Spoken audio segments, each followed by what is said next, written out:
Okay, so we're gonna try this again. I just recorded a 40-minute video and it was on mute. It's midnight now, uh, and I'm gonna record this again because, frankly, why not? Okay, welcome to the Premier League Week 1 review. My name is Amar. We're gonna go through some of those Week 1 Premier League matchups, and I will give you some of my thoughts. So, let's start with the marquee matchup of the weekend, Manchester United and Arsenal. We're going to start with Manchester United, mainly because honestly, under Ruben Amorim, this was probably their best performance. I mean, it's the best they've looked in this system. Obviously, with the upgrade of quality and players, that was always going to be the case, most likely. We'll see how Ruben Amorim gets on this season, if he can develop the team into a European contender, because 15th obviously is unacceptable.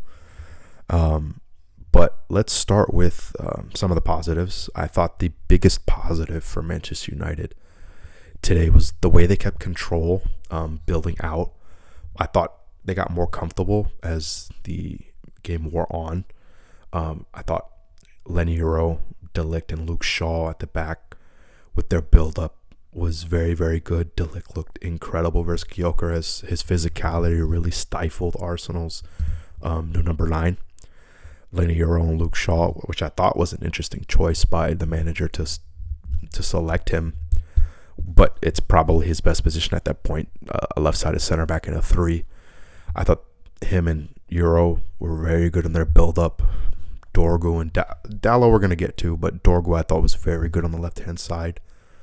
And obviously Mbeumo and Cunha, the two new boys up top, were very, very good. Looked very bright and dangerous throughout the game. We're going to talk about a couple of the negatives. I thought it's probably not Dallo's best position to be a wing back.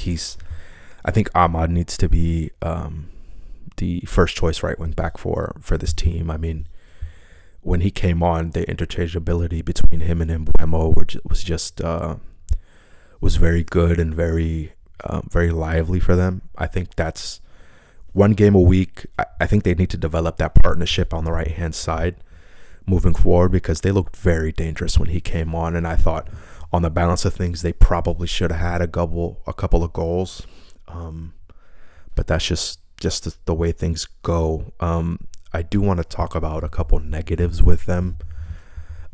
I don't think that two-man midfield of Casemiro and Bruno works too well. I thought they had to bypass them a lot this game, partially because of Arsenal's press, but really the main issue for me with those two is just their mobility as a two-man midfield. I mean, getting to those second balls when there's a hold-up, or just the center backs, Gabriel and Saliba, were winning those aerial duels.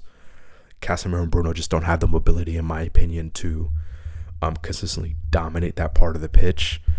But I will say Casemiro, even with his limited mobility and the fact that he's clearly better in a 3-man midfield, he was very good passing the football today. I thought he controlled the tempo well, a lot better than Bruno. We're going to get onto him, but I thought Casemiro showed that he still got a bit about him. Bruno, on the other hand, I think he's a 10 in the system. I think that's clear. He just doesn't have the discipline to play in the two-man midfield. I think, in my opinion, I mean, he's not a dribbler. He doesn't carry the ball, and while he is a very good home run ball passer, he controlling the tempo is just not really his type of game. I mean, for instance, I think it was like the 53rd to 55th minute there. I think I wrote it down here. Yeah, somewhere around there. Bayindir plays a ball into him with his left foot, and Bruno turns the midfielder, which is a little rare for him to turn a midfielder like that, but he turns the midfielder, and Mbeumo makes a diagonal run between the center backs to occupy Gabriel, and it leaves Ahmad. This is in the second half. It leaves Ahmad just wide open, running down the wing. If Bruno just plays it into his feet, Ahmad can drive with the football. But Bruno has this mentality of playing the home run ball, playing the killer pass, the final action, the final ball, and if he's going to be that way, and obviously him being, I think, 30 now or however old he is, he's not going to change his ways. I just don't think in midfield that's where he needs to be. He probably needs to be further forward, so that way it limits that wastefulness that he I don't want to say wastefulness, because I do think he's a very good final ball player, but he does have a little bit of wastefulness about him, not so much control and tempo. The issue is that who else are they going to play? I mean, Kobe Mainoo ideally can develop into that person, but he doesn't have the mobility and he doesn't have a partner on the team to help cover him for that. I mean, as a fan of Chelsea, back when it was N'Golo Kante and Jorginho in that two-man midfield when they played three at the back, Jorginho didn't have as much mobility, but Kante more than made up for it. And they had aggressive wide center backs, Rudiger, Azpilicueta, when he played right center back, pushing into midfield when they pressed to help cover for Jorginho. I just don't think they have that on the team. Manchester United, they're looking at Baleba. I'm not sure that they can get that done with 2 weeks left in the window for 100 million. I mean, do they want to cough that up? And obviously it's going to be like a F-off price from Brighton probably at this point, because they have a midfielder I believe that they loaned out for the season that they're hoping becomes Baleba's successor, but he's clearly not ready yet if he's not on the team at the moment. So I think that's going to be a little difficult in a 38-game season for them to build that consistency in midfield.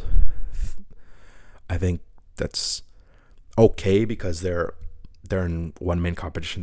They aren't in Europe, so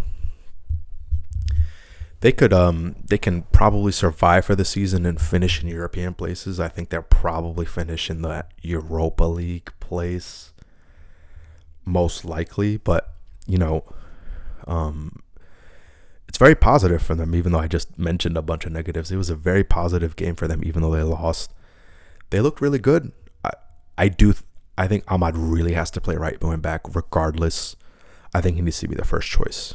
The other thing with their three-man, their 2 10s and the 9, for me, I think it has to be Sesko and Xerxes just up top permanently for them. I think Cunha, as the game went forward, he got a little frustrated being the 9 and not being involved as much, so he started dropping deeper and to the left a little bit in order to get on the ball and try to create something. The issue is that there's nobody left to push the line or to push up against the center backs to try to hold up play and bring other players into the game. Obviously, Rasmus Højlund is now out of the picture, so that's unfortunate for him, but I think Manchester United fans are kind of done with him, and they have Sesko obviously and Xerxes, who I think is very underrated as a 9. I think he can be really, really good. He has the chance to be really good. He's technically very sound. He's obviously not gonna drive past. He's not gonna beat offsides and make runs in behind the same way like Gyökeres ideally would for Arsenal, but he's a very good player, I think, and he can make a real impact for this team. Moving on to Arsenal, it's more the same with them. They're very good defensively. They control the game in their own way. They slow the pace down, fouls in midfield, take their times with set pieces.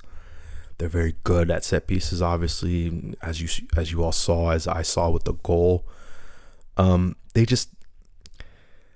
They're still relying on that right-hand side way too much for my liking. I mean, Saka and Odegaard having to create everything along with Ben White as well. It's more of the same for them. They have no juice on that left-hand side, as I like to say.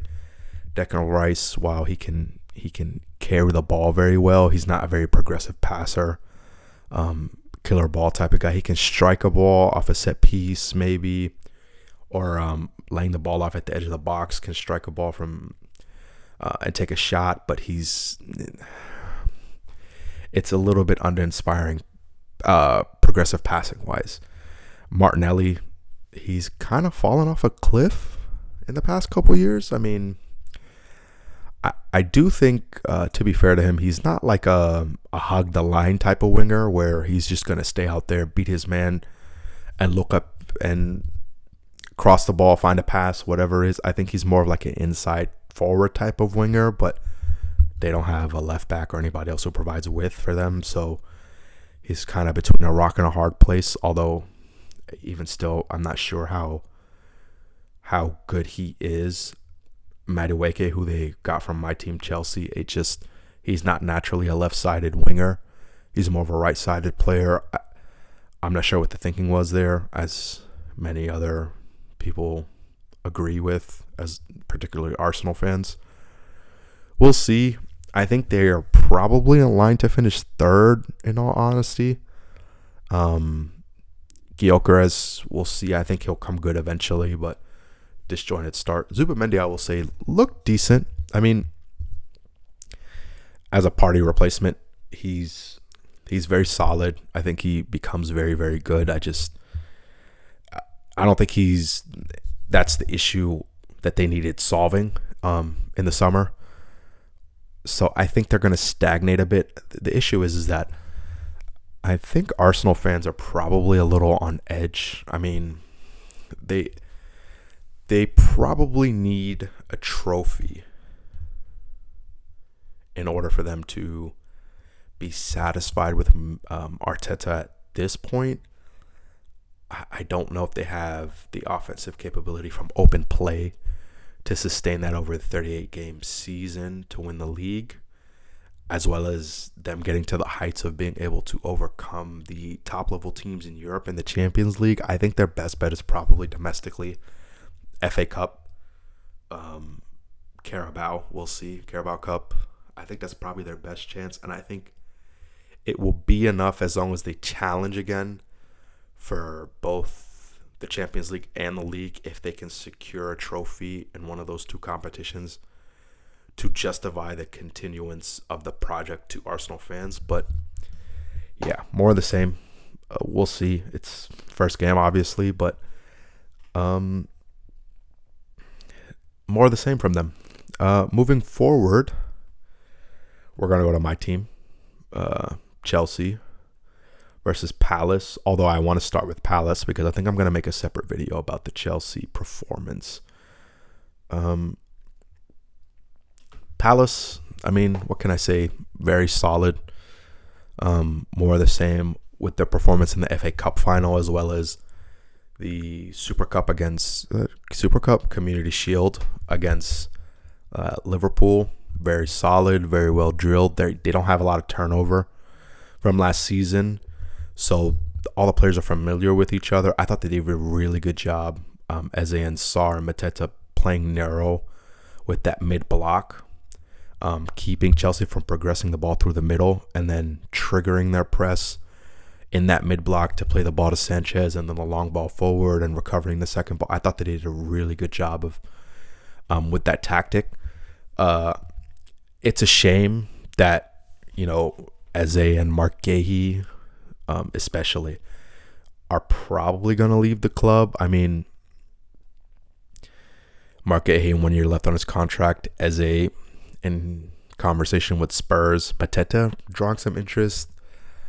Adam Wharton in the next year or two probably makes a big money move. They lost Olise last year. It's a shame because they have a really good manager in Oliver Glasner that they can build on. It's just when being demoted to the Conference League probably doesn't help their cause. I mean, they could have probably convinced Eze maybe to stay another season if they were in the Europa League. Mark Gahey, I mean, they could have probably justified keeping him through the end of his contract if they were in that competition. So it's a shame for them.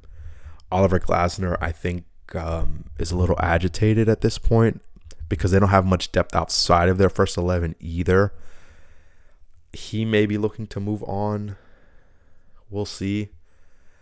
I mean, they don't have much depth. I mean, Jefferson Lerma is not only center back cover. He came on for Will Hughes. Was it Will Hughes? I believe he came on for Will Hughes in midfield. But he's also a center back cover as well.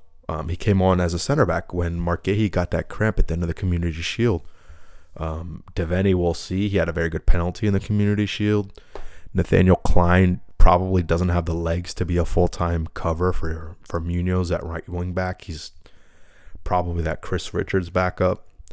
Hudson Edouard is out of favor. Berna Sosa, we'll see. New to the league. Mitchell's backup. Raksaki, I mean, young kid, has to grow into it. It's a shame, really, because they develop a lot of really good talent. They just haven't been able to keep it together. Speaking of young talent, my squad, Chelsea.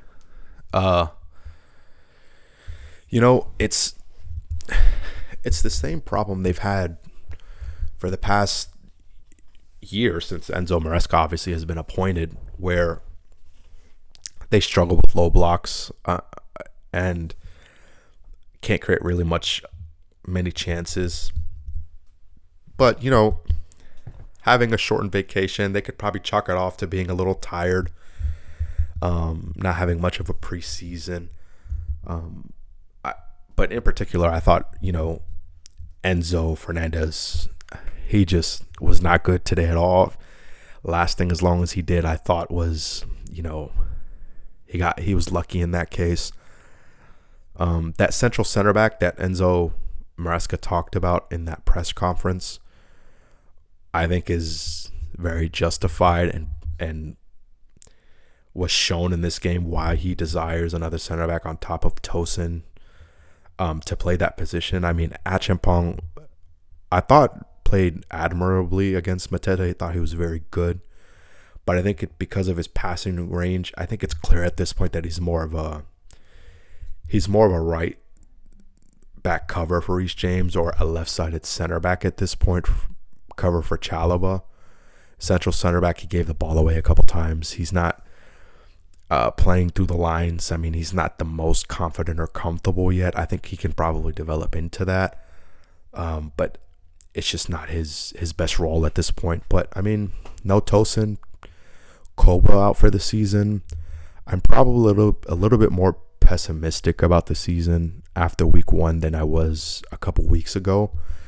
But, one game, obviously. I've said that, I think, for every other game. But I think they're in line to finish probably 3rd or 4th this year, depending on how results go. I don't think they'll be blown out of the water by whoever the champion is. I just don't think they'll have the consistency through the season to finish at the top. So I'll make a separate video probably about Chelsea specifically, but, hopefully they can get in that central center back and push onwards, because they have some exciting players. Estevao, I mean, he belongs from the beginning. He's going to be incredible. I can't wait to watch him further. Moving forward, we're going to go Spurs and Burnley. Quickly on Burnley, Kyle Walker, Jaden Anthony, Hannibal Medri. I think they're going to finish in 20th, to be honest with you. I just don't think they're very good. I think out of the 3 promoted teams, I think Leeds and Sunderland, I think, have a decent to like an okay chance to stay up. I think Burnley are just probably guaranteed to go down. I don't think they're much of a threat, in all honesty. But Spurs, on the other hand, I mean, I think the change of manager just off the Super Cup against PSG in this game has been justified already. I mean, the flexibility they've shown moving from a 3 at the back and against a great PSG team, and then moving to a 4 at the back, the flexibility they've shown, the chances they've created. They've added the set piece element. Obviously, that's what Thomas Frank brings over from Brentford. They look really, really good. I mean, Thomas Frank also ironically kind of has his Kudus for Richarlison partnership that he had at Brentford with Wissa and Mbuemo. They look really good. Richarlison I mean, we'll see if he stays healthy, but he's looked bright through 2 games. Kudus looks like he's worth the money already. They do obviously have a couple concerns that I think might prevent them from finishing in the Champions League places. You know, considering the fact that they're also in the Champions League. But, you know, midfield and center back, defense in general, they already have injuries. I mean, Madison is out for the year. They're also Kulusevski, we'll see when he'll come back. Dragusin as a 4th choice center back, we'll see when he's back, especially if they're going to play in a 3 consistently. I mean, they have Davies who can play there, but, you know, we'll see. They probably Spence, Porro, and Udogi for 3 positions, fullbacks. I don't think Davies is, at this point, has the legs to play left back consistently or even wing back. If that's what's required, depending on the game. I just don't think he has that anymore. You know, in midfield, Basuma, I mean, he wasn't in the squad for the Super Cup. He wasn't in the squad today. It's not looking, you know, as well as the injuries. You know, Bentancur has trouble staying healthy. Archie Gray and Bergvall are still really young. We'll see how consistent they can be throughout the season. I think it's a very bright start. They're linked to Eze and they're linked to Savinho, to be fair, which would be much needed, you know, help for them. I think depth will keep them for probably pushing for a Champions League place, but, you know, very bright start, and they're looking good. I mean, as a Chelsea fan, it saddens me to say, but I was impressed, and I was impressed during a week against PSG, and I was impressed watching them versus Burnley. So, speaking of being impressed, I mean, Manchester City, I'm going to save them second just because Wolves, real quick, I think they're one of the contenders to go down, in all honesty. Losing Aït-Nouri, Semedo at right wing back, losing Cunha. I mean, core pieces of the team that they've lost. Even, you know, Max Kilman going back a couple years, whatever. I just think talent-wise, they've been gutted a bit. While I think Strand Larson as a 9 is a decent option, I think he needs somebody to play off of him, a shadow striker type like Cunha was for him. And without that, I just think they'll struggle to create. Andre and Gomez in midfield, that double pivot, I just don't think they're progressive enough with their passes. They're too safe, in my opinion. I mean, understandably, they played City, but in general, I just don't think they have enough to be out of a relegation fight. I think they might even get relegated. We'll see. I think that might be my bold prediction probably for the season is that not only do Burnley go down, which isn't very bold, but I think Wolves and Brentford are in real danger.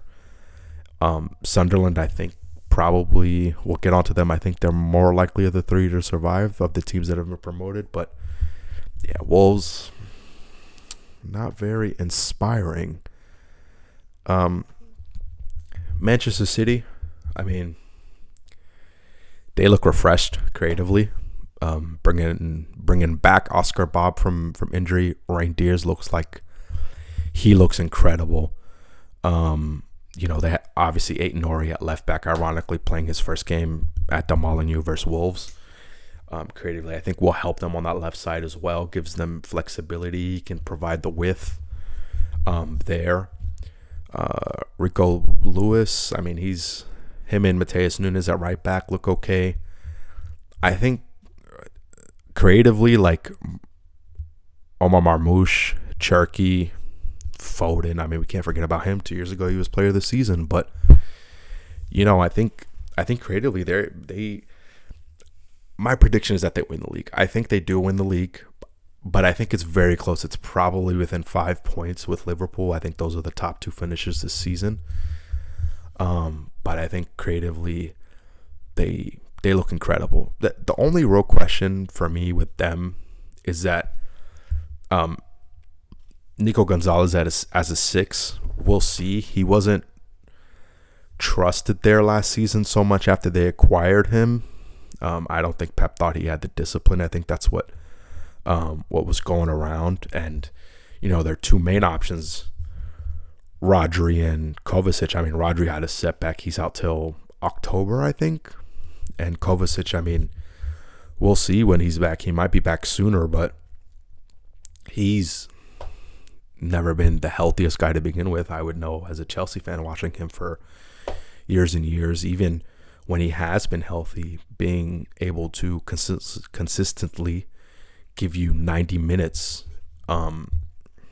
just has never been him. Twice a week, he's never been that type of player. He's always been like a 70-minute type of guy, even when he was healthy, 60, 70 minutes. So for their sake, hopefully Nico Gonzalez can take over that role and solidify it until Rodri gets back healthy, hopefully. But in terms of like their creativity, they might just outscore everybody. It might not even matter.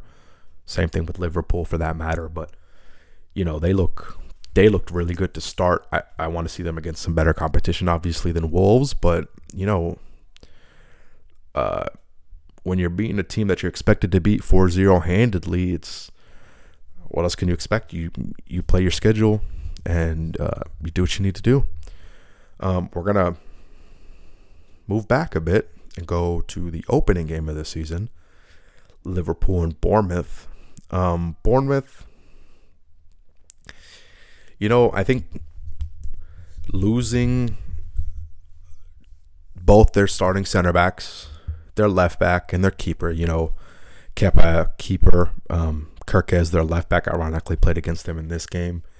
Dean Huijsen to Madrid, and I am blanking on that guy's name that went to PSG, but him as well. That's tough.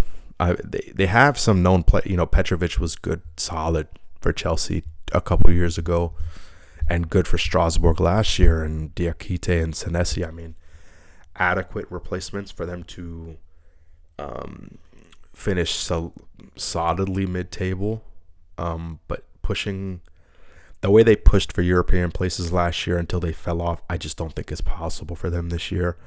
I think they're probably in that 10 to 12 range, wherever they may fall. I think that's probably their most likely outcome. Their most positive was Semenyo, though. I mean, that he's all pace and power. He can finish in transition. He is really, really good. I think he has the talent, I think, to play for a Big Six club if they want to come in for him.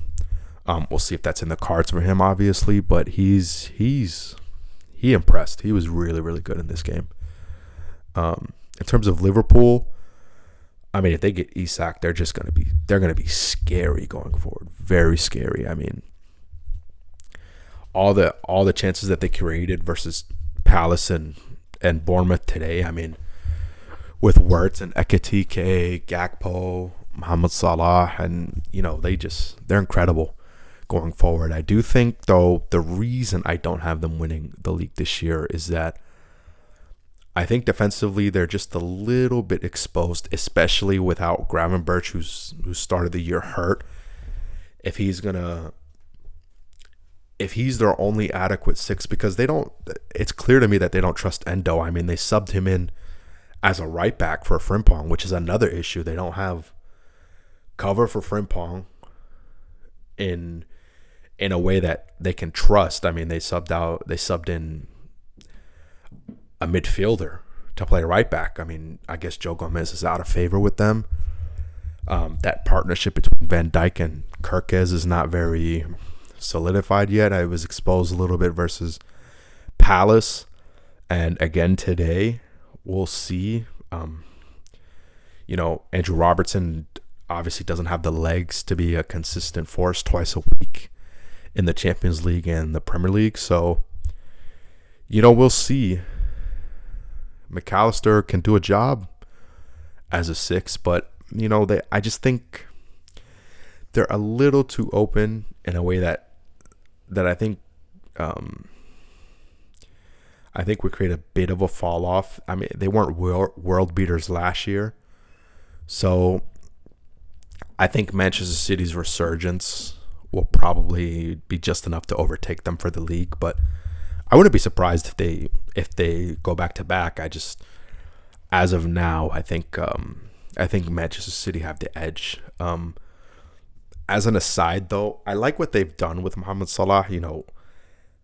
Alleviating like his defensive responsibility to keep him higher up. It's something that I think Spurs should have done with Heung-min Son last year with Ange.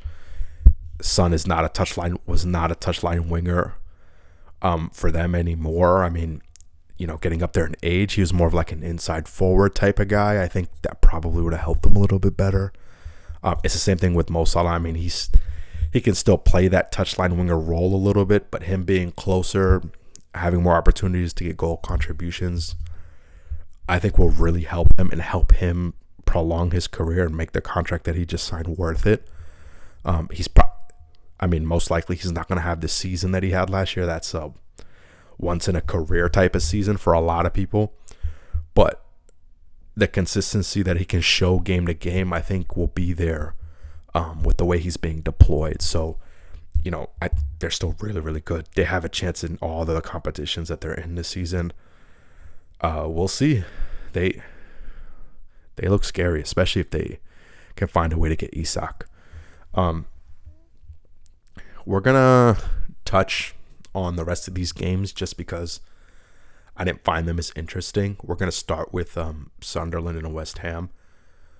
West Ham are, I think, another one of the candidates to finish in the top 5 in a relegation battle. I think obviously Sunderland, even though I think they have a really good chance to survive, Burnley, Leeds, West Ham, Brentford, and am I missing somebody? Leeds. If I didn't mention them, I think will probably be the relegation battle this season.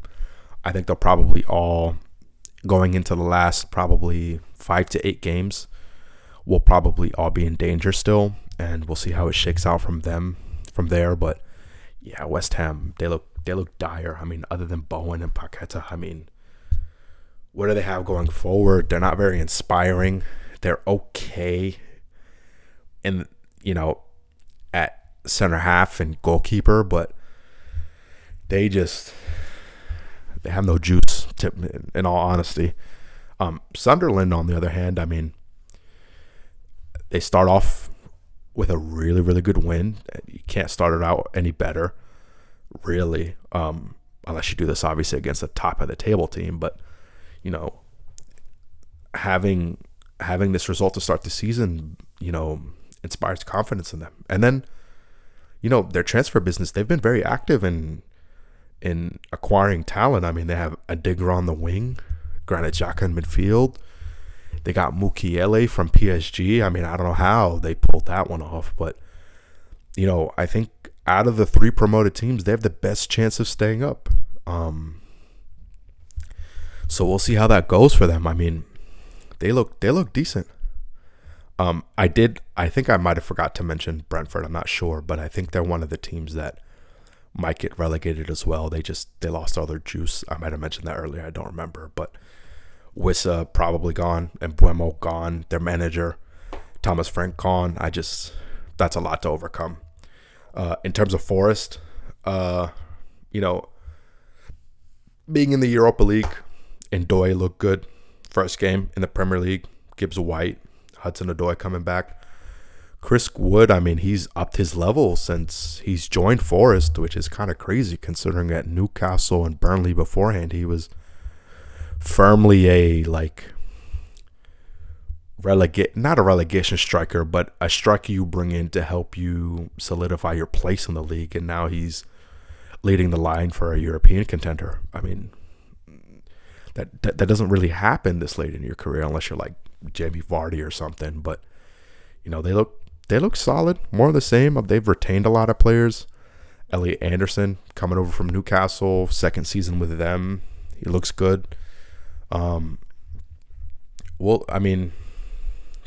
Solid. What can I say? Moving on, we're gonna go Brighton and Fulham. Watching this game, it was kind of a snooze fest. These are the two teams that they probably finish between 8th and 12th. 12th maybe a stretch. 8th and 10th probably for them. 8 through 10. Mid-table, maybe pushing for a Conference League place depending on how Manchester United and Spurs progress, as well as Villa and who else? Villa and Newcastle. Sorry. Depending on how they do as well, I think they can maybe be in the mix with them. Maybe they fall away depending on their depth. Brighton, I think at this point probably keep Baleba just because there's not enough time for them to source a replacement. The guy that they have, I'm blanking on his name, but the person that they have who's meant to be Baleba's like understudy in order to take over for him when Baleba inevitably moves on. He's on loan. He's not ready, obviously, as they clearly have signaled. Ruter, we'll see if he can be the João Pedro replacement.